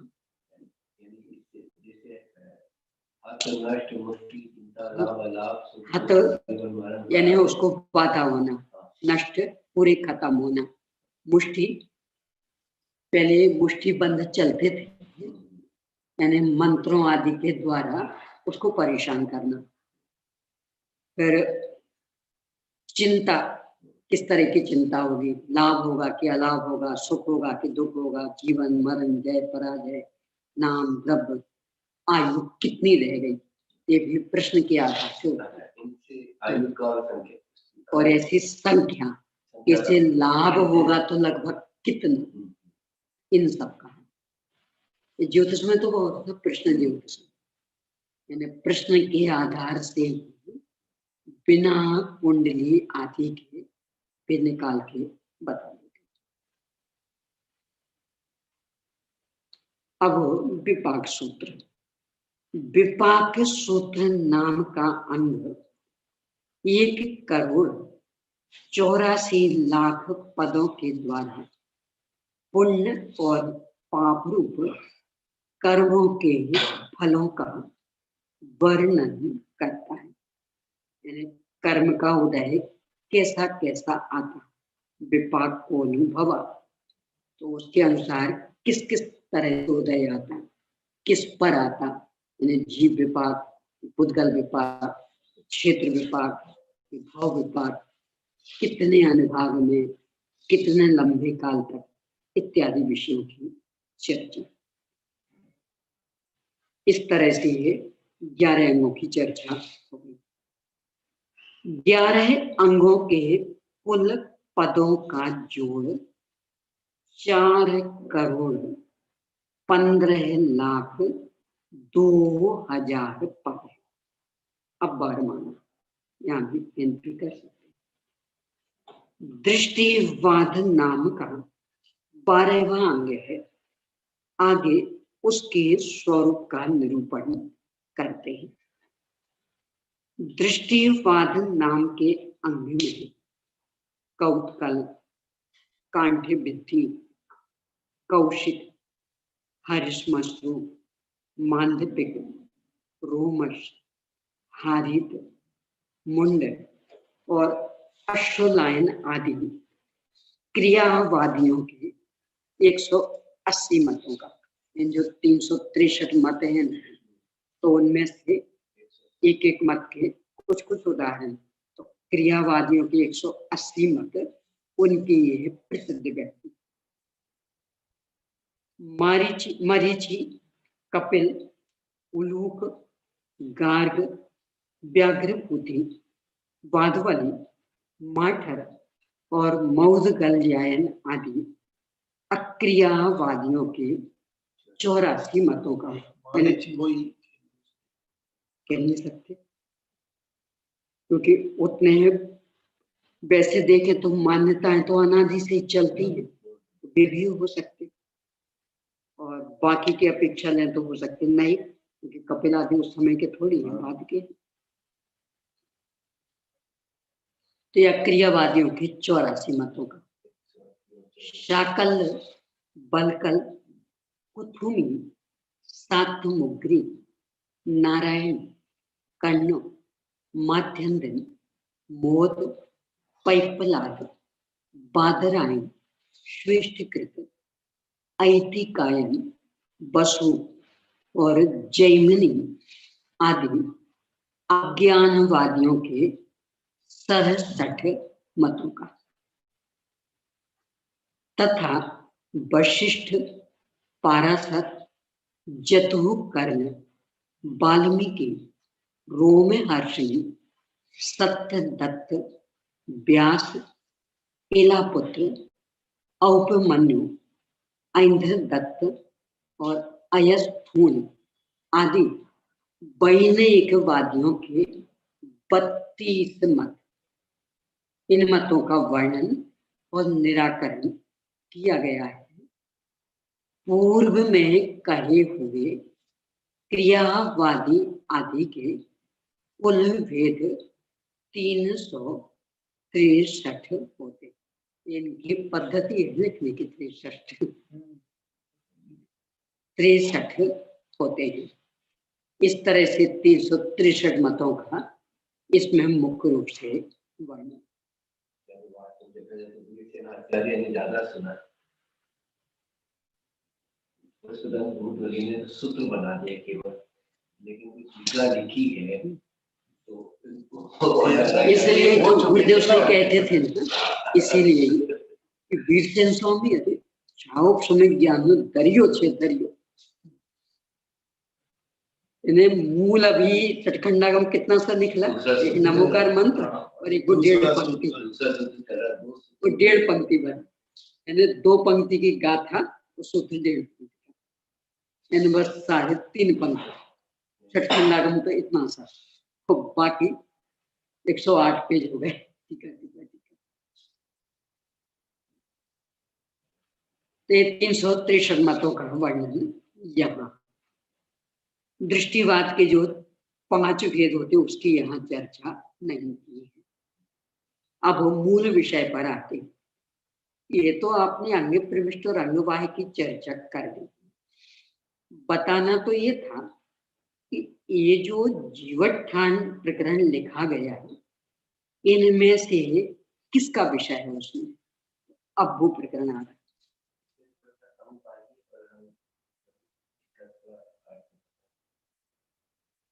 जो यहाँ पदों का प्रमाण बहुत लंबा चौड़ा है, भूल जाते, कोटि शतम द्वादश, बहुत लंबा चौड़ा। तो उतने पदों में जो गुथ गए वे तो 12 अंग, तो वो अंग पूर्व कहलाते, अंग प्रविष्ट कहलाते। और उतने पद में जो नहीं आ रहे, यानी विषय बहुत कम है, पद का प्रमाण अधिक है, तो फिर वो फुटकर वे कहलाते अंग 12। इस तरह से यानी द्वादशांग अंग प्रविष्ट और द्वादशांग के बाहर के जो फुटकर विषय वे अंग 12। यहाँ अंग 22 के 14 भेद गिनाए थे और अंग प्रविष्ट के 12 भेद गिनाए। अब इनमें से ये जो जीवस्थान का विषय, पहला खंड है जीवस्थान, ये किसका विषय दिए हुए है? अब इस पर चर्चा। इस शास्त्र में क्या आचारांग से प्रयोजन है, क्या सूत्रकृतांग से प्रयोजन है? इस तरह 12 अंगों के विषयों में परीक्षा करनी चाहिए। यानी जीवस्थान में 12 अंगों में से किसका विषय आया है, ये पूछना। और इस तरह पूछे जाने पर यहाँ पर ना तो आचारांग से प्रयोजन है, ना सूत्र कृतांग आदि से प्रयोजन है। इस तरह सबका निषेध करके यहाँ पर दृष्टिवाद अंग से प्रयोजन है ऐसा उत्तर देना चाहिए। यानी 11 अंगों की विषय वस्तु इनमें नहीं है, मात्र दृष्टिवाद नामक 12वें अंग की विषय वस्तु थोड़ी है। उसका उपक्रम 5 प्रकार का है। अभी उपक्रम की बात जो पहले भी आई थी 73 नंबर पेज पर, वह अवतार 4 प्रकार का उपक्रम, निक्षेप, नए और अनुगम। उनमें से उपक्रम के 5 भेद, अनुपूर्वी, नाम, प्रमाण, वक्तव्यता और अर्थाधिकार। एक किसी भी विषय के प्रतिपादन की शैली अब पुनः यहाँ भी उसे ही ले रहे हैं। उसका उपक्रम 5 प्रकार का है। 73वें पेज से ये वाला विषय ले लेना। अनुपूर्वी, नाम, प्रमाण, वक्तव्यता और अर्थाधिकार। इनमें से पूर्वानुपूर्वी, पश्चातानुपूर्वी और यथा तथानुपूर्वी के भेद से अनुपूर्वी 3 प्रकार के, यानी अभी ये पूरा का पूरा यही पुनरावृत्ति वाला विषय 73वां और 74वें पेज का विषय पूरा आएगा यहाँ। फिर ये नाम आदि उपक्रम में भी ये सब भी आएंगे, क्योंकि इन माध्यमों से ही विषय का प्रतिपादन होता, इसलिए उन्हें ले गए। तो अनुपूर्वी के 3 भेद। यहाँ पूर्वानुपूर्वी से गिनने पर 12वें अंग से दृष्टिवाद 12वां, पश्चातानुपूर्वी से गिनने पर पहले से जो उल्टे क्रम से दृष्टिवाद पहला, और यथा तथानुपूर्वी से गिनने पर दृष्टिवाद अंग से प्रयोजन, क्योंकि फिर हम संख्या नहीं कह पाएंगे। नाम, इसमें अनेक दृष्टियों का वर्णन किया गया है। दृष्टि मतलब मान्यताएं, प्रयोजन, अभिप्राय, इसलिए इसका दृष्टिवाद यह गौण नाम है, यानी यथा गुण तथा नाम, गौण वाला। प्रमाण, अक्षर, पद, संघात, प्रतिपत्ति और अनुयोग आदि की अपेक्षा संख्यात प्रमाण, शब्द रूप में संख्या, और अर्थ की अपेक्षा अनंत प्रमाण, यानी ज्ञेय तो अनंत है।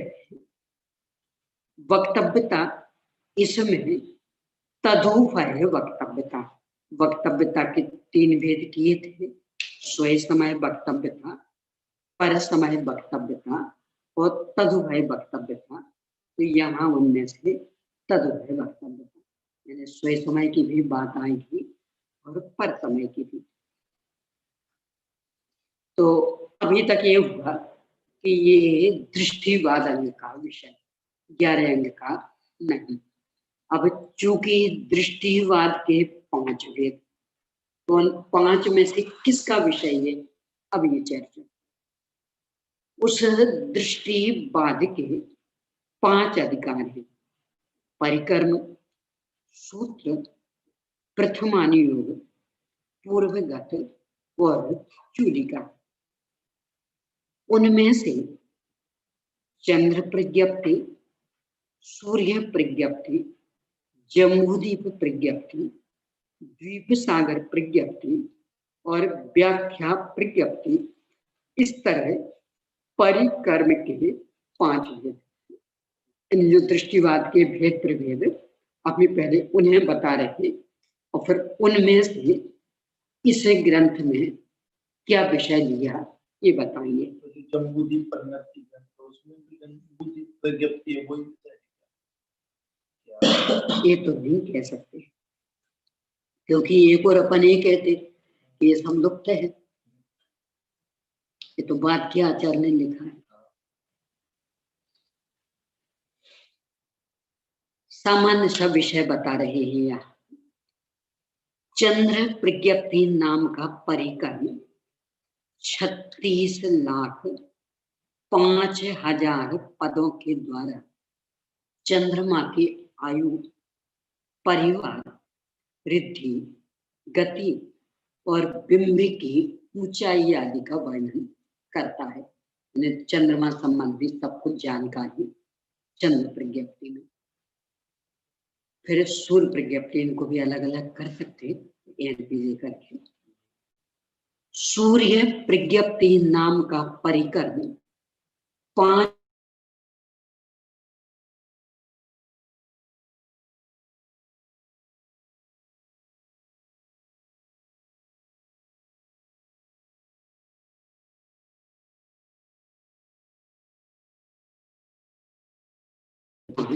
और प्रकाश आदि का वर्णन करता है।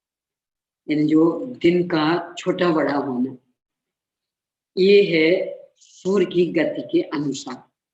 और तिथियों का क्षय और वृद्धि, ये है चंद्रमा की गति के अनुसार।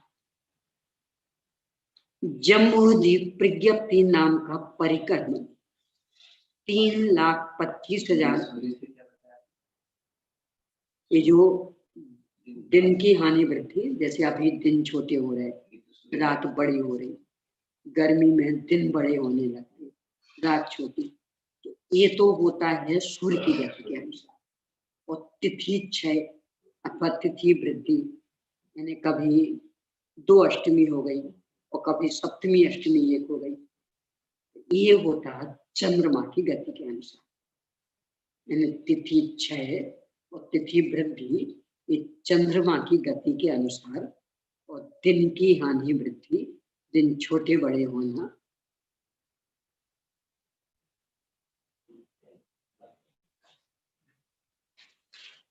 दिन छोटे बड़े होना, ये सूर्य की गति के अनुसार। उत्तरायण दक्षिणायन, ये भी सूर्य की गति के अनुसार। ठंड गर्मी आदि ऋतु में, ये भी सूर्य की गति के अनुसार। और कृष्ण पक्ष शुक्ल पक्ष, तिथि क्षय वृद्धि, ये चंद्रमा की गति के अनुसार। जम्बूद्वीप प्रज्ञप्ति नाम का परिक्रम 3,25,000 पदों के द्वारा जम्बूद्वीपस्थ भोगोभूमि और कर्मभूमि में उत्पन्न हुए नाना प्रकार के मनुष्य तथा दूसरे त्रियंच आदि का, और पर्वत, ग्रह, नदी, वेदिका, वर्ष, आवास, अकृत्रिम जिनालय आदि का वर्णन करता है। भरत क्षेत्र, ऐरावत क्षेत्र, विदेह क्षेत्र, ये कर्मभूमि। और हैमवत, हिरण्यवत, देवकुरु, उत्तर कुरु, भरत, हेमवत, हरि, विदेह, विदेह हो गया, हरि, रम्यक, हिरण्यवत, देवकुरु, उत्तर कुरु, ये भोग भूमि।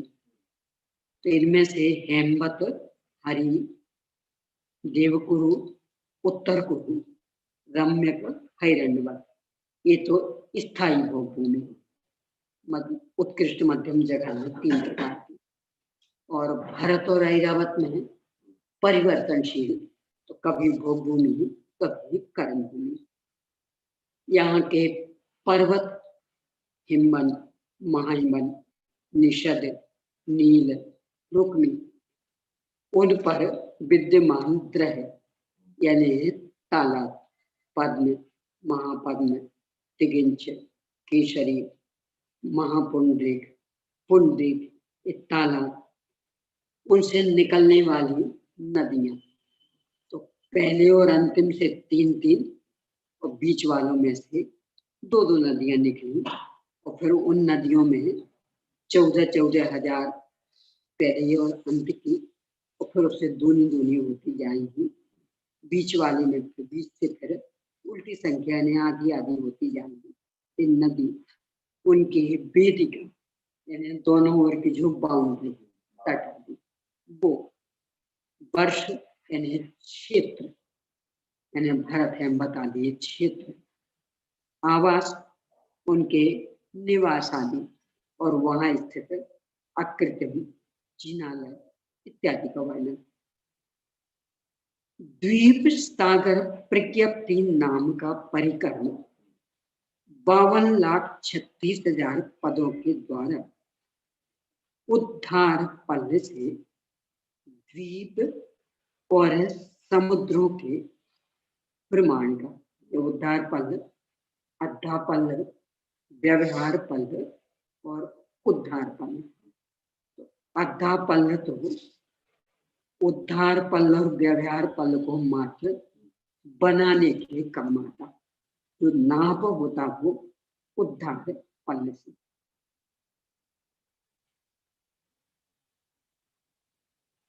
उद्धार पल्ल से द्वीप और समुद्रों के प्रमाण का तथा द्वीप सागर के अंतर्भूत नाना प्रकार के दूसरे पदार्थों का वर्णन करता।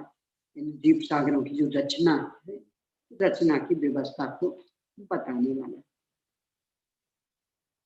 व्याख्या प्रज्ञप्ति नाम का परिक्रम 84,36,000 पदों के द्वारा रूपी अजीव द्रव्य अर्थात पुद्गल और अरूपी अजीव द्रव्य अर्थात धर्म, आकाश और काल, यानी अजीव द्रव्य के दो भेद किए, रूपी और अरूपी।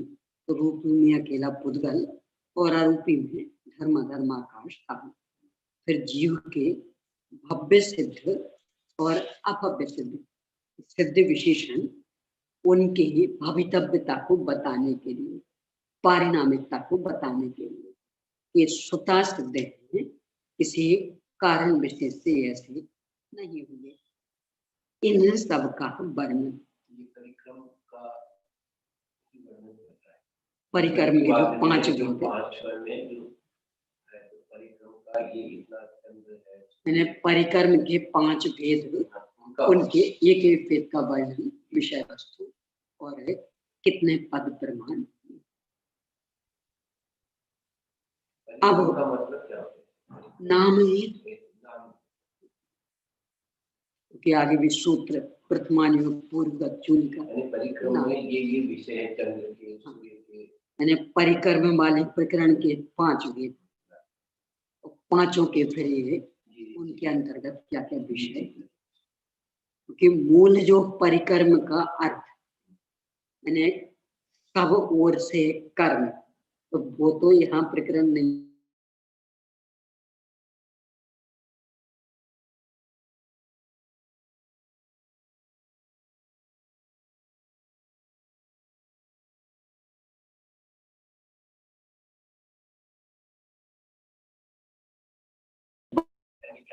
तो पता ही नहीं। हाँ, पावर नंबर का दृष्टिवाद का पता है, तो उसका विषय इसमें है।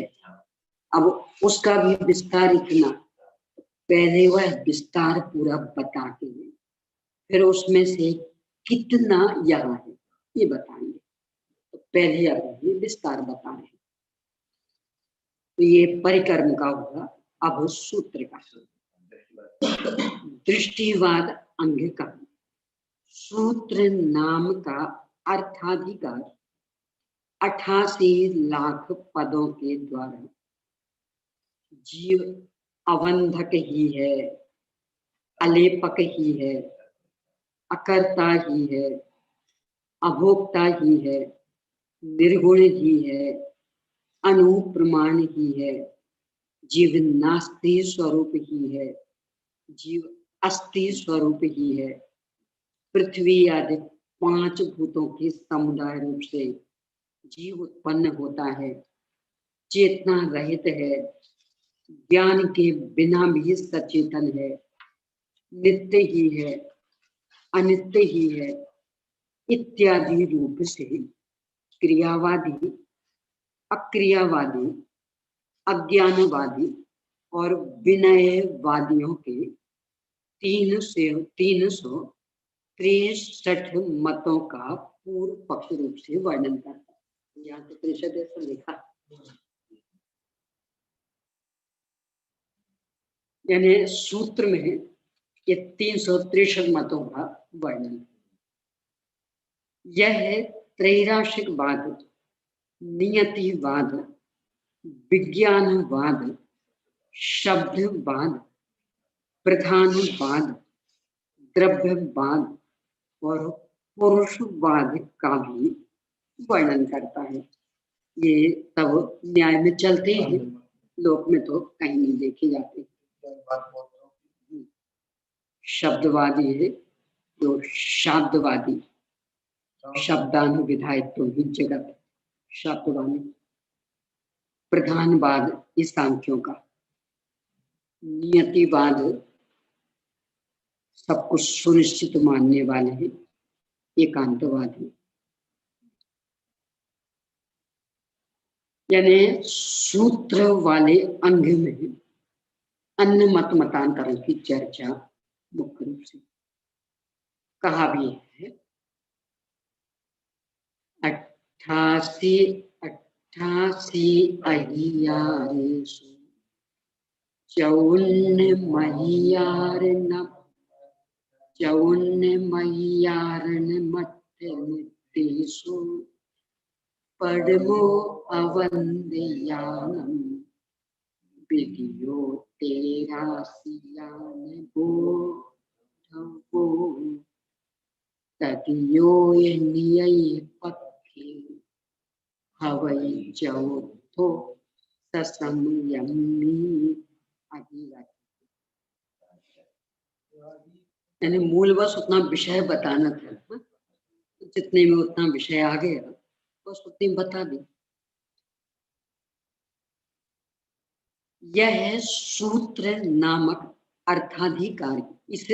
इस सूत्र नामक अर्थाधिकार के 88 अधिकारों में से 4 अधिकारों का अर्थ निर्देश मिलता है, यानी उसकी विषय वस्तु का निर्देश मिलता है। यानी कुल 88 अधिकार है, उनमें से जो उपलब्ध है अपने को वो 4 का।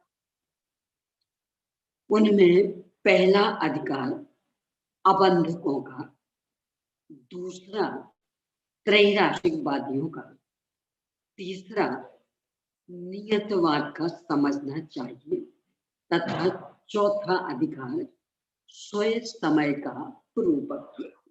इन 3 में अन्य मतियों का और चौथे में स्वयं समय का। अब दृष्टिवाद, जो दृष्टिवाद का तीसरा प्रथमान योग। दृष्टिवाद अंग का प्रथमान योग अर्थाधिकार 5000 पदों के द्वारा पुराणों का वर्णन करता है। कहा ये उसका सार होगा, क्योंकि ये सब तो उपलब्ध नहीं, यानी ये तो गंधर देव द्वारा सूत्रबद्ध किए गए थे, ये सब तो उपलब्ध नहीं। आचार्य परंपरा से जितना जिन्हें याद रहा तो उतना लिखा। हाँ,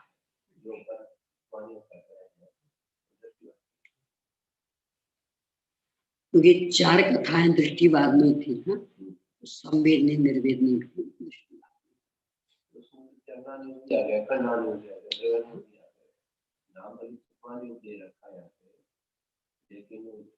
नहीं तो प्रथमान युग में तो अकेला प्रथमान युग आया।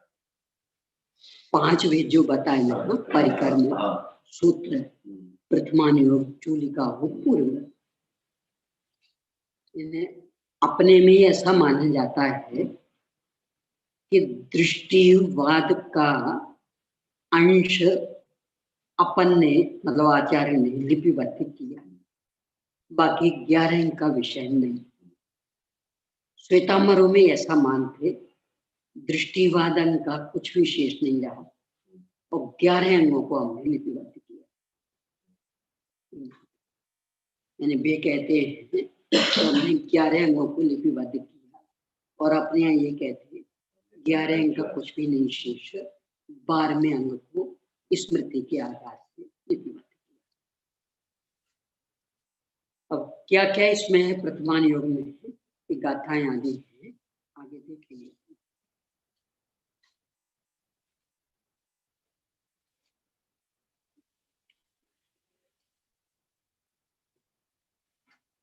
ये कि मैं बताऊं ये अनंत है वो कथा। उसके लिए जिन्हें वाणी वंदना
द्वात्थांगमयी जिनवाणी माता पंच परमेष्ठी भगवान अहिंसामयी जैन धर्म की जय। पंच परमेष्ठी भगवान की